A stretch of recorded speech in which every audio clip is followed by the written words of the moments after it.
Good morning, dear students. Welcome to this online lecture. I am Mr. Rahul Pawar. In today's lecture, we are going to start with the new topic of our syllabus. The title of the topic is Presumptive Tax. This topic is a practical topic, and in this particular topic, we are going to study the concept of presumptive tax and different types of businesses which are eligible for this presumptive tax system. हा जो topic आहे या टॉपिकचं नाव आहे प्रिझम्प्टिव्ह tax. हा एक practical topic आहे आणि या टॉपिकमध्ये आपण सुरुवातीला प्रिझम्प्टिव्ह टॅक्स म्हणजे काय, प्रिझम्प्टिव्ह टॅक्स सिस्टीम ही कोणकोणत्या बिझनेसला अवेलेबल आहे आणि या सिस्टीममध्ये टॅक्सचं कॅल्क्युलेशन कशा पद्धतीने केलं जातं हे आपण या लेक्चरमध्ये या टॉपिकमध्ये आपण पाहणार आहोत. Okay, so let start with this particular topic. The title of the topic is presumptive tax. Okay, so first we will start with the tax on presumptive basis in case of certain eligible businesses or professions. Okay, we know that there are different types of businesses. For example, sole proprietary business, for example partnership business, company, HUF, etc, etc. These are the different types of businesses. Out of these businesses, sole proprietary business, partnership business and HUF are comparatively small businesses as compared to the company. आपल्याला माहिती आहे की बिझनेसचे प्रकार वेगवेगळे आहेत. Soul proprietary business हा एक प्रकार आहे, पार्टनरशिप बिझनेस आहे, HUF म्हणजे हिंदू अनडिवायडेड फॅमिली हा एक प्रकार आहे, त्याचप्रमाणे कंपनी देखील आहे. ओके, या सर्व बिझनेसचे जर आपण कंपॅरिझन केलं तर in comparison to company the other businesses like sole proprietary concern, like partnership firm and HUF are comparatively small size businesses. हे कंपॅरिझननं कंपनीच्या तुलनेनं हे जे बाकीचे बिझनेसेस आहेत, मग ते सोल प्रोप्रायटरी असतील, पार्टनरशिप असेल किंवा HUF असेल, हे कंपॅरेटिव्हली छोटे बिझनेस असतात. ओके, आणि हे जे छोटे बिझनेसेस असतात त्या बिझनेसचा जो टर्नओव्हर असतो तो वर्षभरामध्ये कंपनीच्या तुलनेनं हे बिझनेस छोटे आहेत, त्यामुळे त्यांचा टर्नओव्हरसुद्धा हा कमी असतो. ओके, ही जी नवीन सिस्टीम आहे प्रिझम्प्टिव्ह टॅक्स सिस्टीम ही कोणासाठी आहे, तर this system of taxation is for the small businesses and professions. जे छोटे बिझनेसेस आहेत किंवा जे प्रोफेशनल्स आहेत परंतु त्यांचं प्रोफेशन हे छोटं आहे. ओके, ते आपण पुढच्या लेक्चरमध्ये पाहणारच आहोत. या लेक्चरमध्ये आपण जे बिझनेसेस आहेत, ओके, जे स्मॉल बिझनेसेस आहेत ज्यांचा टर्नओव्हर वर्षभराचा टर्नओव्हर हा कमी आहे, अशा बिझनेससाठी ही प्रिझम्प्टिव्ह टॅक्स सिस्टीम आहे. आणि ह्या सिस्टीममध्ये काय केलं जातं तर those who are small businesses they can register themselves under presumptive tax system. जे छोटे बिझनेसेस आहेत, जे बिझनेसेस या स्कीमसाठी या सिस्टीमसाठी इलिजिबल आहेत, पात्र आहेत, त्यांनी या प्रिझम्प्टिव्ह टॅक्स सिस्टीमच्या अंडर रजिस्ट्रेशन करावं आणि त्यांनी त्या अंतर्गत रजिस्ट्रेशन केल्यानंतर त्यांना वेगवेगळे बेनिफिट्स, मग त्यामध्ये बुक्स ऑफ अकाउंटशी रिलेटेड असेल, ऑडिट करण्याशी रिलेटेड असेल, अशा वेगवेगळ्या सवलती ह्या त्यांना दिल्या जातात. बघा काय सांगितलेलं आहे, to give relief to small tax payers, म्हणजे to give relief to small businesses from the tedious job of maintenance of books of accounts and getting the accounts audited, the income tax has framed presumptive taxation under section 44AD, section 44ADA and section 44AE. म्हणजे ही जी system आहे ही system कशासाठी develop केली आहे बघा, तर system develop करण्याचा उद्देश आहे to give relief to small tax payers. जे छोटे टॅक्स पेयर्स आहेत म्हणजे छोटे बिझनेसेस आहेत. ओके, बिझनेस छोटा असेल तर त्यांचा टॅक्स हा कमी असतो. हे जे छोटे बिझनेसेस आहेत यांना रिलीफ, ओके, यांना थोडं रिलीफ देण्यासाठी कशामधून, from the job of maintenance of books of accounts. Okay, प्रत्येक बिझनेसला each and every business needs to maintain certain books of accounts compulsorily as per the act. कायद्याप्रमाणे इन्कम टॅक्स ॲक्ट असू किंवा वेगवेगळे पार्टनरशिप ॲक्ट असू नाहीतर आणि कोणते ॲक्ट असू, याप्रमाणे प्रत्येक बिझनेसला त्यांचे बुक्स ऑफ अकाउंट्स हे अप टू डेट ठेवावे लागतात. Plus they have to get their books of accounts audited. त्यांना त्यांचे बुक्स ऑफ अकाउंट्स ऑडिटसुद्धा त्याचं करून घ्यावं लागतं, चेक करून घ्यावं लागतात एखाद्या चार्टर्ड अकाउंटंटसारख्या एक्सपर्ट पर्सनपासून. मग हे जे काही बुक्स ऑफ अकाउंट्स मेंटेन करण्याचं वर्षभराचं काम आहे, हे जे ऑडिट करण्याचं काम आहे, या कामातून त्या छोट्या बिझनेसेसची सुटका करण्यासाठी, त्यांना सवलत देण्यासाठी ही सिस्टीम ही अडॉप्ट केलेली आहे. त्यासाठी इन्कम टॅक्स ॲक्टमध्ये income tax has framed a presumptive taxation scheme under section 44 AD, section 44 ADA and section 44 AE असे 3 सेक्शन्स आहेत. त्यापैकी जो फर्स्ट सेक्शन आहे सेक्शन 44 AD हा बिझनेससाठी आहे, तो आपण या लेक्चरमध्ये पाहणार आहोत. बघा काय सांगितले, in this part you can gain knowledge about various provisions of presumptive taxation scheme of section 44 AD, ADA and section 44 AE. हे 3 सेक्शन्स आहेत. आता ते 3 सेक्शन काय आहेत बघा. त्याच्या अगोदर आपल्याला प्रिझम्प्टिव्ह टॅक्स सिस्टीम म्हणजे काय, प्रिझम्प्टिव्ह टॅक्स स्कीम म्हणजे काय हे कळणं गरजेचं आहे. So let start with the meaning of presumptive tax scheme. बघा, as per income tax act a person engaged in business or profession is required to maintain regular books of accounts. Okay, income tax नियमाप्रमाणे जो व्यक्ती एखादा business किंवा एखादा profession चालवत असेल तर त्याला बुक्स ऑफ अकाउंट्स मेंटेन करावे लागतात. Plus further he has to get his accounts audited. फक्त बुक्स ऑफ अकाउंट्स मेंटेन करायचे नाहीत तर these books of accounts needs to be audited from the expert persons like chartered accountant to give relief to small tax payers from this tedious work. हे जे काय books of accounts maintain करण्याचं काम आहे, continuous वर्षभर काम करावं लागतं, हे जे ऑडिट करून घेण्याचं काम आहे, या कामामधून सुटका करण्यासाठी कुणाची, स्मॉल टॅक्स पेयर्स, जे छोटे करदाते आहेत, छोटे बिझनेसमन्स आहेत, छोटे प्रोफेशनल्स आहेत, त्यांची या कामातून सुटका करण्यासाठी the income tax has framed a presumptive taxation scheme under section 44 AD, 44 ADA and 44 AE. Okay, त्या लोकांची त्यातून सुटका करण्यासाठी या कामामधून बुक्स ऑफ अकाउंट्स मेंटेन करण्याचं काम असेल किंवा अकाउंट्स आपले ऑडिट करून घेण्याचं काम असेल, यामधून छोट्या बिझनेसची सुटका करण्यासाठीच ही स्कीम ही तयार केलेली आहे. आता या स्कीममध्ये काय केलं जातं बघा, ए पर्सन ॲडॉप्टिंग धिस स्कीम, जो बिझनेसमन, जो पर्सन, मग ती पार्टनरशिप असो किंवा सोल प्रोप्रायटर असो किंवा HUF असो, जो बिझनेस ही स्कीम सिलेक्ट करेल can declare income at a prescribed rate. Okay, म्हणजे त्यांचं जे इन्कम आहे ते ठराविक टक्क्यानं ते मांडू शकतात. म्हणजे त्यांचं जे काय ॲक्च्युअल इन्कम आहे, ओके, त्याच्या ठराविक पर्सेंट, जो काय त्यांचा टर्नओव्हर आहे त्याच्या ठराविक टक्के फिक्स हे ते त्यांचं इन्कम डिक्लेअर करू शकतात. ते किती डिक्लेअर करू शकतात ते आपण पुढे पाहणारच आहोत. अँड इन टर्न, आणि त्यांनी ही स्कीम अडॉप्ट केल्यामुळे, निवडल्यामुळे दे आर रिलीव्ड, ते त्यातून मुक्त होतात. रिलीव्ह होणे म्हणजे मुक्त होणे. कशापासून? From the tedious job of maintenance of books of accounts and also from gettings the accounts audited.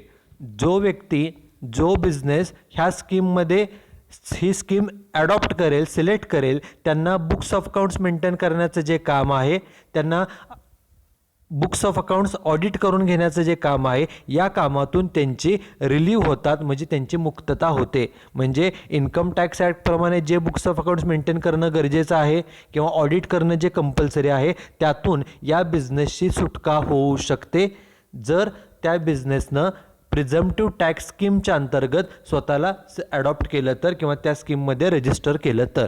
बघा, for small tax payers the income tax has framed 3 presumptive taxation scheme as follows. पहिली scheme जी आहे ती आहे presumptive taxation scheme under section 44 AD, दुसरी आहे under section 44 ADA आणि तिसरी आहे अंडर सेक्शन 44 AE. आता या 3 स्कीम्स आहेत, त्या वेगवेगळ्या बिझनेससाठी, प्रोफेशनसाठी आहेत. त्यापैकी आपण पहिल्यांदा बघणार आहोत अंडर सेक्शन 44 AD. बघा, हेडिंग दिलेलं आहे presumptive taxation scheme of section 44 AD. आता पहिला सेक्शन चालू झालं आहे, एकूण 3 पार्ट्स आहेत, त्यातला पहिला सेक्शन आपण या लेक्चरमध्ये पाहणार आहोत. बघा, the presumptive taxation scheme of section 44 AD. Section 44 AD मध्ये ही जी प्रिझम्प्टिव्ह टॅक्सेशनची स्कीम आहे ती कशासाठी डिझाईन केली आहे? Is designed to give relief to small tax payers engaged in any business. Okay, जे बिझनेसमन्स आहेत, व्यापार करतात, बिझनेस करतात, त्यांच्यासाठी 44 AD हा सेक्शन आहे. हा प्रश्न ऑब्जेक्टिव्हसाठी विचारला जातो की Presumptive taxation scheme under section 44 AD is for. Section 44 AD प्रमाणे ही स्कीम कोणासाठी आहे तर बिझनेसेससाठी. फक्त कोणते बिझनेस त्यात येत नाहीत एक्सेप्ट सोडून the business of flying, hiring or leasing of goods carriages referred in the section 44 AE. म्हणजे जे गुड्स कॅरेज करणारे बिझनेसेस आहेत, गुड्स ट्रान्सपोर्ट करणारे, इकडून तिकडं ट्रान्सपोर्ट करणारे जे बिझनेसमन आहेत ते सोडून बाकीच्या सर्व बिझनेसेससाठी ही स्कीम ही अवेलेबल आहे. ओके, कोणासाठी अवेलेबल आहे पुढे सांगितलं बघा. The presumptive taxation scheme of section 44 AD can be adopted by following persons. कोणते बिझनेसमन ही स्कीम घेऊ शकतात, कोणता व्यक्ती ही स्कीम सिलेक्ट करू शकतो बघा. First is resident individual. एखादा इंडिव्हिज्युअल व्यक्ती. इंडिव्हिज्युअल म्हणजे काय? Individual means a natural human being just like you and me. तुमच्या माझ्यासारखा एखादा नैसर्गिक व्यक्ती, त्यामध्ये स्त्री असेल, पुरुष असेल, लहान असेल, मोठा असेल. जर एखादा इंडिव्हिज्युअल व्यक्ती हा आपल्या देशाचा रेसिडेंट असेल इन्कम टॅक्स नियमाप्रमाणे, if an individual is resident as per income tax act, then he is eligible to select this scheme. तर तो व्यक्ती जर त्याचं रेसिडेन्शियल स्टेटस हे रेसिडेंट असा असेल तर तो व्यक्ती ह्या स्कीमला सिलेक्ट करू शकतो, ही स्कीम ॲडॉप्ट करू शकतो, निवडू शकतो. This is first. Second is resident HUF, Hindu undivided family. आपण पाठीमागच्या काही लेक्चर्समध्ये एखादी HUF त्याचं रेसिडेन्शियल स्टेटस ते रेसिडेंट आहे का नॉन रेसिडेंट आहे ह्याचे नियम आपण पहिल्यांदा अगोदर पाहिलेले आहेत. इवन लास्ट इयरला सुद्धा आपण ते नियम शिकलेलो आहे. ओके, एखादी HUF आहे, हिंदू अनडिवायडेड फॅमिली आहे, ते त्यांचा फॅमिली बिझनेस रन करत आहेत. ओके, मग त्यांचा जो काय फॅमिली बिझनेस आहे त्या HUF बिझनेसचं जर स्टेटस हे रेसिडेंट असं स्टेटस असेल तर तो HUF बिझनेस देखील ही जी स्कीम आहे प्रिझम्प्टिव्ह टॅक्सेशनची स्कीम, ही स्कीम ते निवडू शकतात. म्हणजे इंडिव्हिज्युअल व्यक्ती, रेसिडेंट इंडिव्हिज्युअल, त्याचबरोबर रेसिडेंट HUF, त्याचप्रमाणे शेवटी म्हणजे रेसिडेंट पार्टनरशिप फर्म.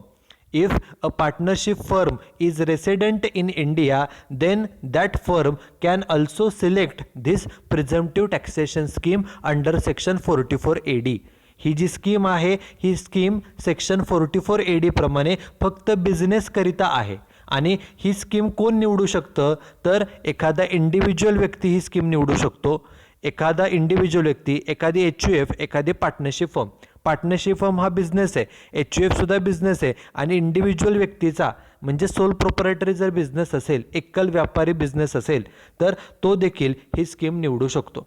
हे जे छोटे छोटे बिझनेसेस आहेत, आपण सुरुवातीलाच लेक्चरच्या सुरुवातीला मी सांगितलं की as compared to company, the businesses like sole proprietary concern, the businesses like partnership firm and HUF are small size businesses.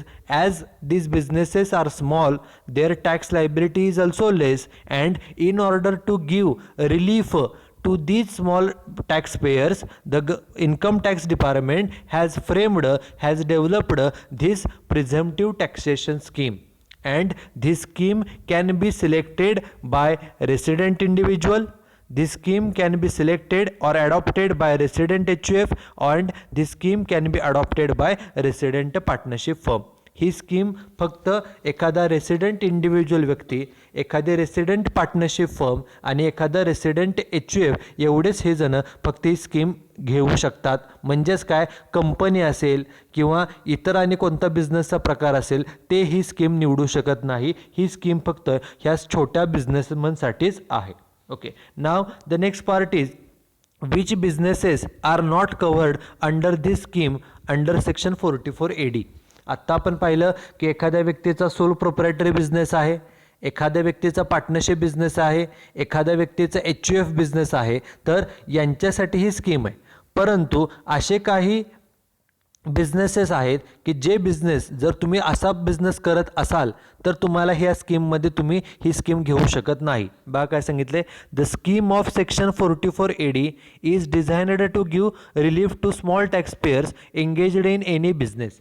He scheme कशासाठी आहे तर जे छोटे बिझनेसमन्स आहेत त्यांना, टॅक्स पेयर्सना, छोट्या बिझनेसना काहीतरी रिलीफ, थोडा मिळावं यासाठी ही स्कीम डेव्हलप केलेली बिझनेससाठी. एक्सेप्ट द फॉलोइंग बिझनेसेस, म्हणजे फक्त हे पुढे दिलेले जे काही तीन बिझनेसेस आहेत त्यांना फक्त ही स्कीम अवेलेबल नाही. म्हणजे जर तुम्ही हे अशा प्रकारचे बिझनेसेस करत असाल, बघा पहिला काय, first is business of flying, hiring or leasing of goods carriages referred in section 44A.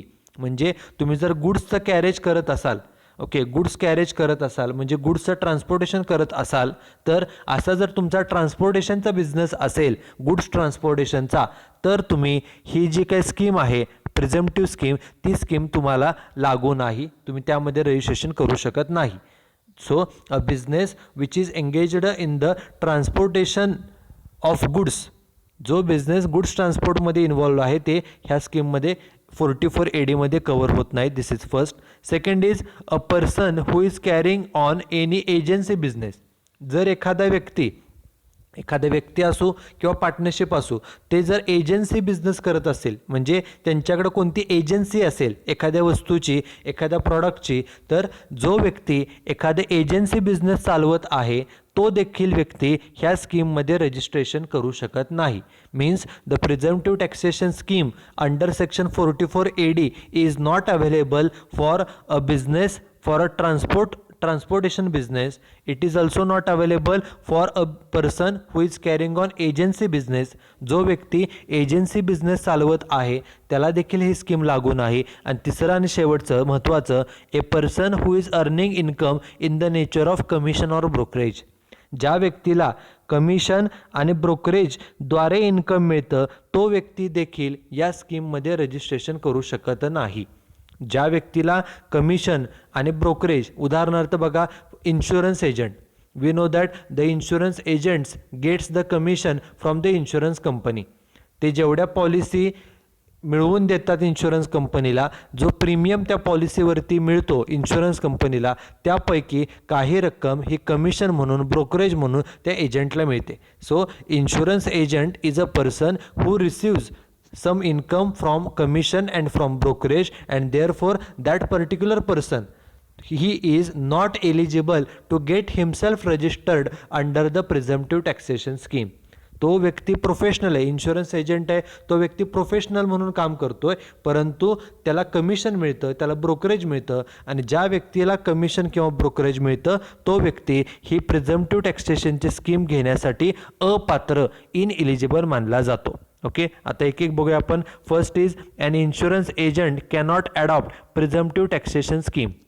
बघा, a person who is earning income in the nature of commission or brokerage cannot adopt presumptive taxation scheme of section 44AD. Okay, आत्ताच आपण पाहिल्याप्रमाणे जो व्यक्ती, any person earning income from commission and brokerage, he is not eligible to get himself registered under presumptive taxation scheme under section 44AD. जो व्यक्ती किंवा ज्या व्यक्तीला कमिशन ब्रोकरेजद्वारे इन्कम मिळतं तो व्यक्ती ह्या प्रिझम्प्टिव्ह टॅक्सेशन स्कीम अंतर्गत तो त्याचं रजिस्ट्रेशन करू शकत नाही. The insurance agents earns income by way of commission and hence they cannot adopt presumptive taxation scheme under section 44AD. Okay, जे एजंट्स असतात त्यांना कमिशनद्वारे उत्पन्न मिळतं, त्यामुळे ते ह्या presumptive taxation scheme under section 44AD नुसार नोंदणी करू शकत नाहीत. Now, the next is a person engaged in a profession as prescribed under section 44AA1, okay, cannot adopt presumptive taxation scheme. बघा, a person who is engaged in any profession, okay, आता काही profession असे आहेत की त्या प्रोफेशनला सुद्धा प्रिझम्प्टिव्ह taxation scheme ही लागू होत नाही. This different professions are given under section 44AA subsection 1. They also cannot select this particular presumptive taxation scheme. आता हा सर्वात महत्त्वाचा, यापैकी हा जो इन्शुरन्स आहे, दिस इज फर्स्ट, हा सर्वात महत्त्वाचा. आणि आता सेकंड बघा, हा एक महत्त्वाचा आहे.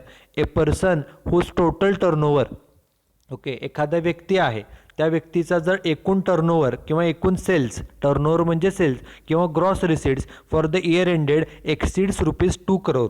एखादा बिझनेस आहे, त्या बिझनेसमनचं वर्षभराच्या रिसीट्स, वर्षभराचं जे इन्कम आहे ते जर 2 कोटीपेक्षा जास्त असेल, 2 कोटीपेक्षा, तर he cannot adopt the presumptive taxation scheme.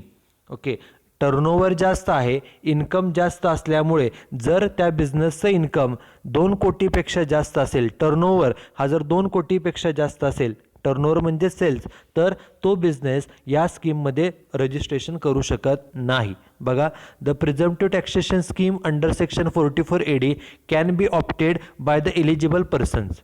Okay, if the total turnover or gross receipts from business do not exceed rupees 2 crore. 2 कोटीपेक्षा तुमचा टर्नओव्हर कमी असेल, 2 कोटीपेक्षा, तर तुम्ही छोटे बिझनेसमन आहात असं मानलं जातं. Okay, in other words, if the total turnover, जर वर्षभराचा टर्नओव्हर और gross receipts of business exceeds rupees 2 crore, जर तुमच्या वर्षभराचा टर्नओव्हर म्हणजे वर्षभराचे सेल्स किंवा वर्षभराचं ग्रॉस इन्कम हे जर 2 कोटीपेक्षा जास्त असेल, then the scheme of section under section 44AD cannot be adopted. आता यामध्ये आपल्याला एक महत्त्वाची गोष्ट कळाली की एखाद्या बिझनेसचा टर्नओव्हर 2 कोटीपेक्षा कमी असेल तर त्याला स्मॉल बिझनेस म्हणतात, आणि 2 कोटीपेक्षा जास्त असेल तर त्याला लार्ज बिझनेस असं म्हटलं जातं. 2 कोटीपेक्षा कमी म्हणजे छोटा बिझनेस असं मानायचं, आणि तोच फक्त प्रिझम्प्टिव्ह टॅक्सेशन स्कीम अंतर्गत रजिस्ट्रेशन करू शकतात. A business with turnover more than 2 crore cannot adopt this particular presumptive taxation scheme. ज्या बिझनेसचा एकूण टर्नओव्हर किंवा एकूण ग्रॉस रिसीट्स ह्या 2 कोटीपेक्षा जास्त आहेत, अशा बिझनेस ह्या स्कीममध्ये रजिस्ट्रेशन करू शकत नाही. ना the next is how we calculate the income of a business as per traditional method. आपण ट्रॅडिशनल मेथड प्रमाणे बघा, manner of computation of taxable business income under normal provisions of income tax act. आपण ज्या regular provisions आहेत, normal provisions, आपण previous काही लेक्चर्समध्ये income from business, एखाद्या बिझनेसचं इन्कम कॅल्क्युलेट कसं केलं जातं, प्रोफेशनचं इन्कम कशा पद्धतीने कॅल्क्युलेट केलं जातं हे पाहिलेलं आहे. बघा, नॉर्मली इन्कम कसं कॅल्क्युलेट करतात बघा.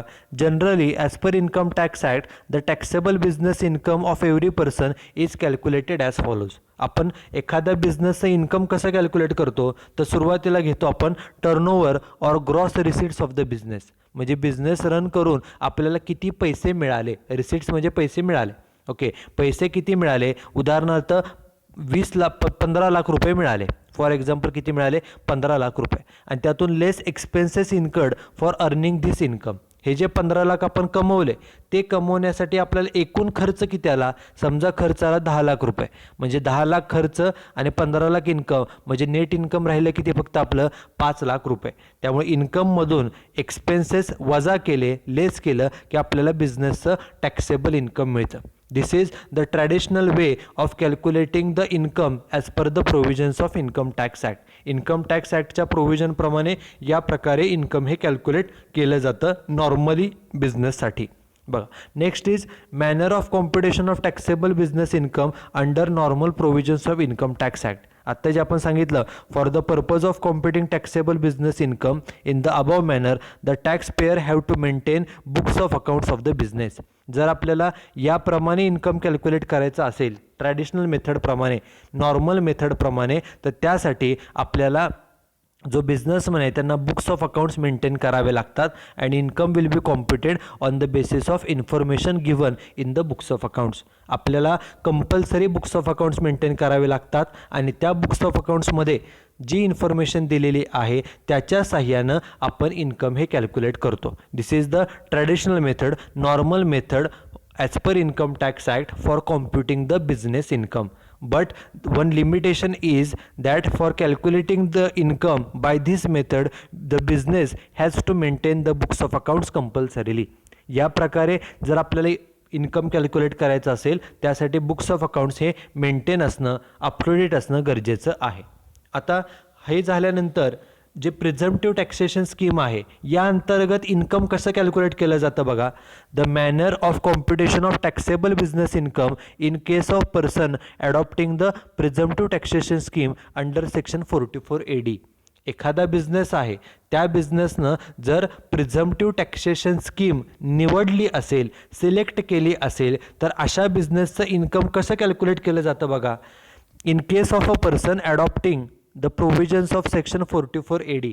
जो व्यक्ती ही सेक्शन 44AD मध्ये असणारी taxation scheme presumptive taxation scheme select करेल, the income is computed on presumptive basis. Income त्या बिझनेसचं जे इन्कम आहे ते प्रिझम्प्टिव्ह बेसिसनं हे कॅल्क्युलेट केलं जातं. किती होतं ते at the rate 8% of total turnover. हे सर्वात महत्त्वाचं.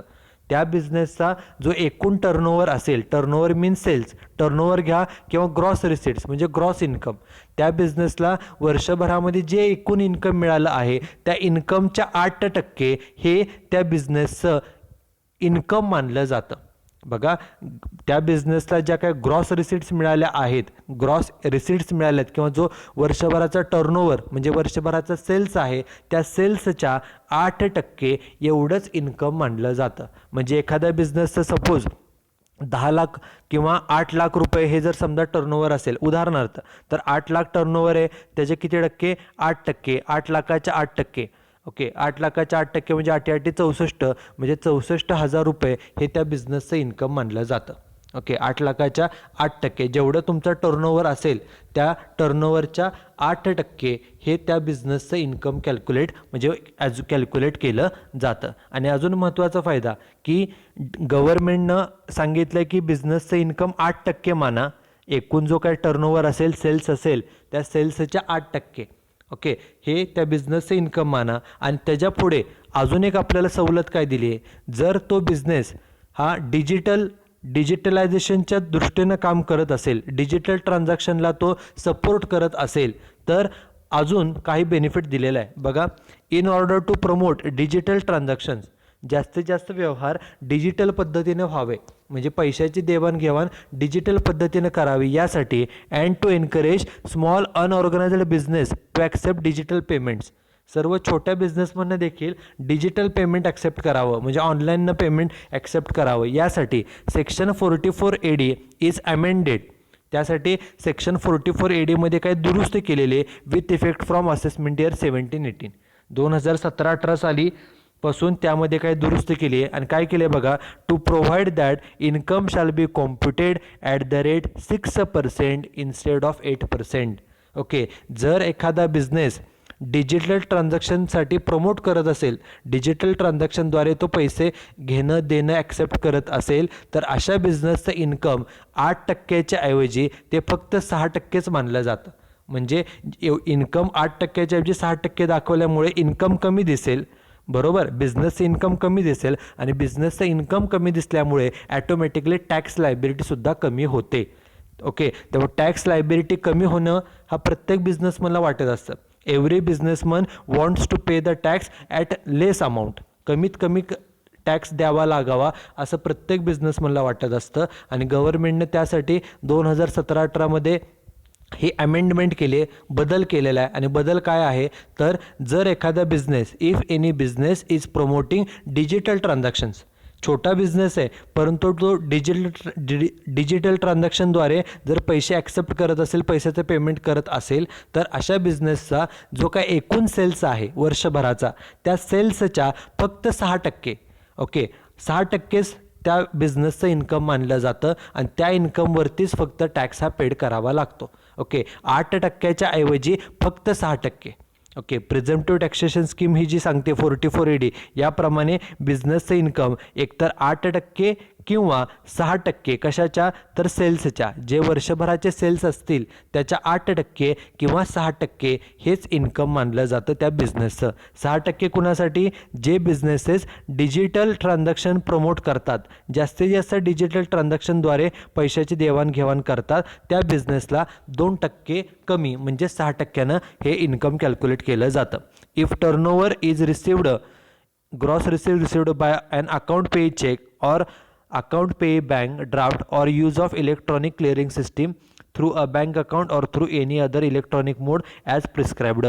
म्हणजे कॅशच्या ऐवजी जर पेमेंट करणं किंवा पेमेंट घेण्याची जी पद्धत आहे, आपण पेमेंट कस्टमरकडून घेतो, आपण हे सप्लायरला पेमेंट करतो, बरोबर, हे जर पेमेंट आपण रोखीनं न करता ते जर बँकेद्वारे डिजिटल मेथडद्वारे, म्हणजे त्यामध्ये चेकद्वारे असेल, बँक ड्राफ्टद्वारे असेल, ऑनलाईन जे काय वेगवेगळे आपण मेथड्स वापरतो, मग त्यामध्ये वेगवेगळे जे ॲप्लिकेशन्स असतात, मग गुगल पे असेल, भीम असेल किंवा फोनपे असेल, अशा डिजिटल माध्यमांचा वापर करून जर तो बिझनेस व्यवहार करत असेल, पैशाची देवाणघेवाण करत असेल ओके डिजिटल माध्यमाद्वारे, तर त्यांना हे 6%च फक्त इन्कम त्यांचा मानला जातो. Okay, this is most important thing. Now, hence, in case of person adopting the provisions of section 44 AD, income will not be computed in the normal manner as discussed earlier.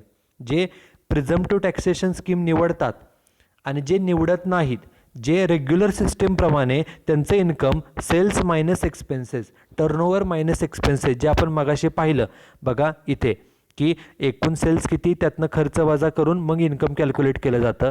परंतु जे businesses प्रिझम्प्टिव्ह taxation scheme निवडतात त्यांचं income कसं calculate केलं जातं, but will be computed at the rate 6% or 8% as the case may be of the turnover or receipts.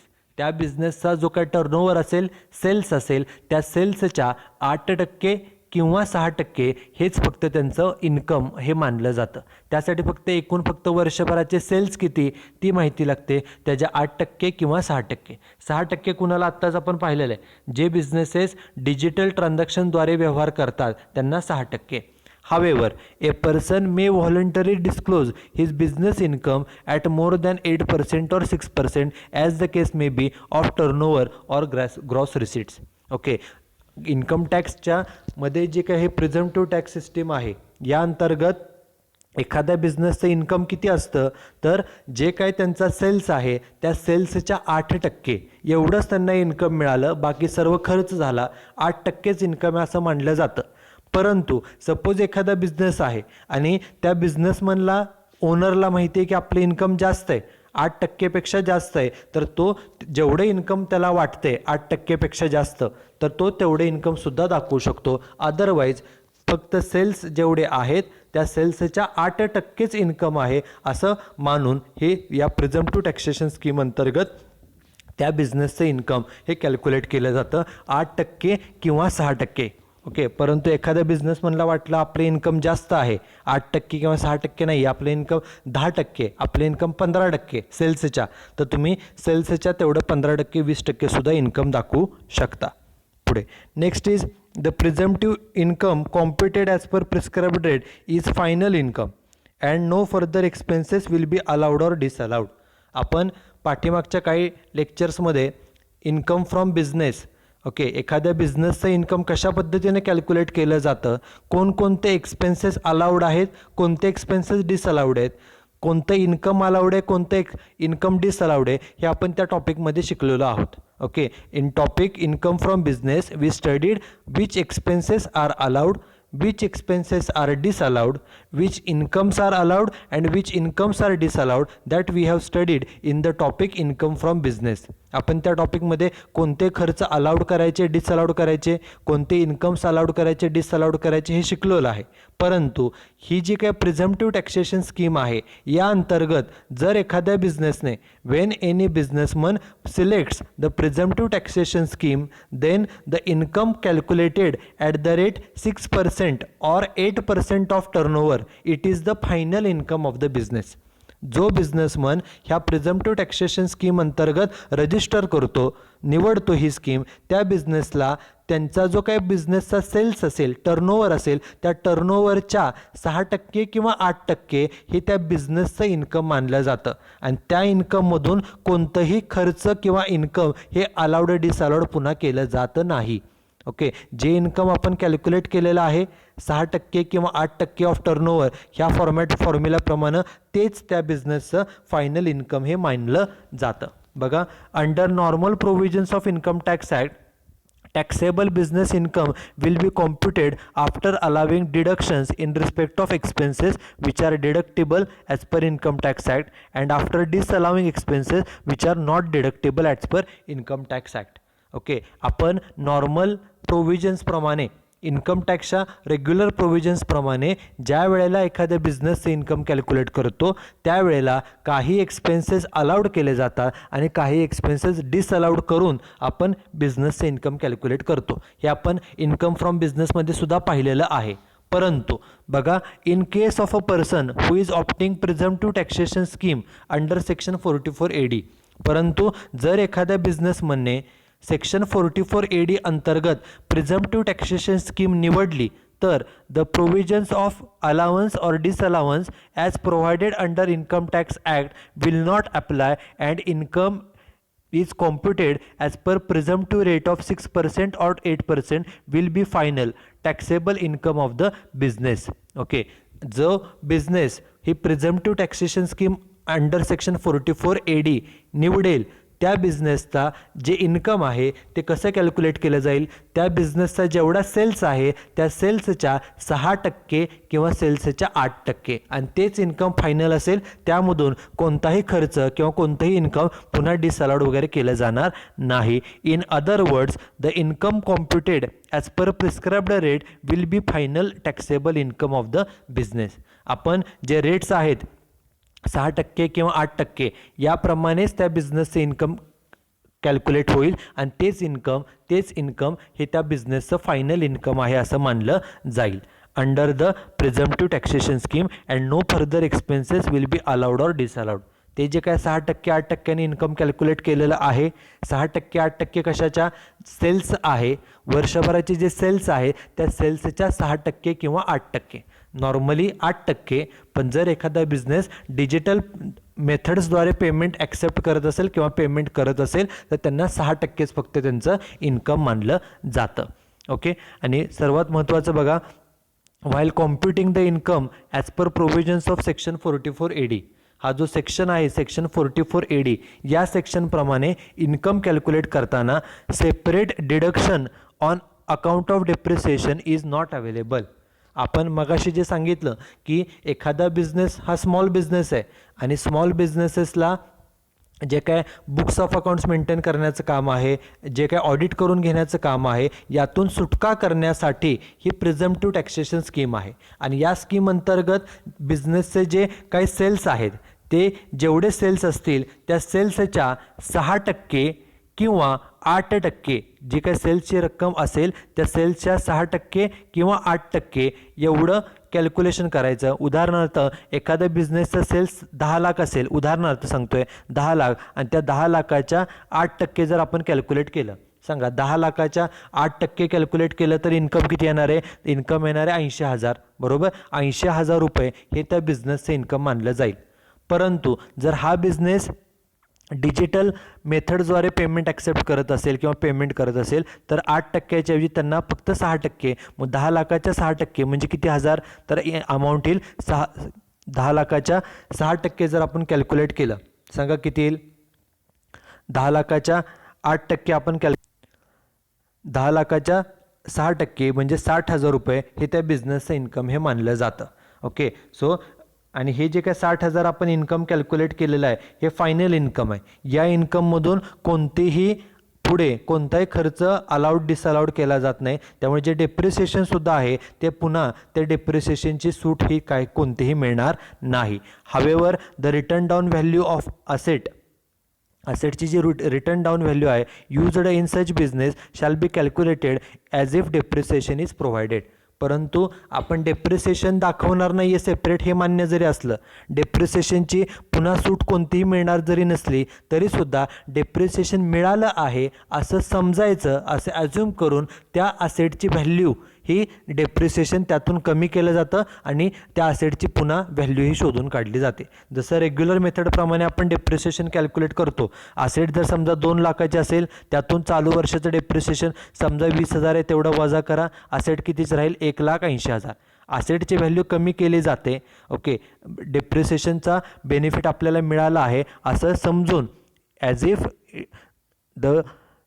It is calculated as if depreciation is calculated. Depreciation मिळालं आहे, फायदा मिळाला असं समजूनच ते कॅल्क्युलेशन हे केलं जातं and has been actually allowed. Okay, depreciation आपण चार्ज केलेलं आहे असं ॲझ्युम करायचं आणि असेटची व्हॅल्यू ही तेवढ्या किमतीनं ही कमी केली जाते. Okay, this is the basic of the presumptive taxation scheme under section 44AD. आणि मगाशी सांगितल्याप्रमाणे ही जी स्कीम आहे ही कुणासाठी स्कीम आहे बघा, तर the scheme is for the small बिझनेसमन्स.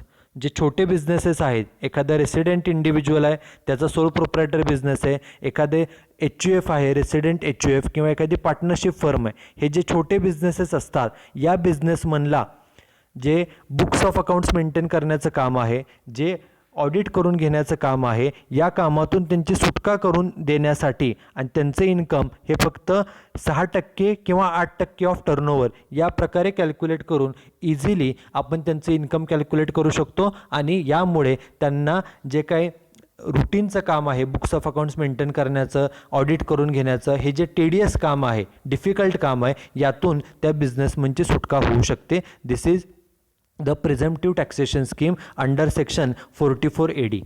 In the next lecture we will see the remaining part of this section 44 AD. Okay, so that's it with this lecture. Thank you very much.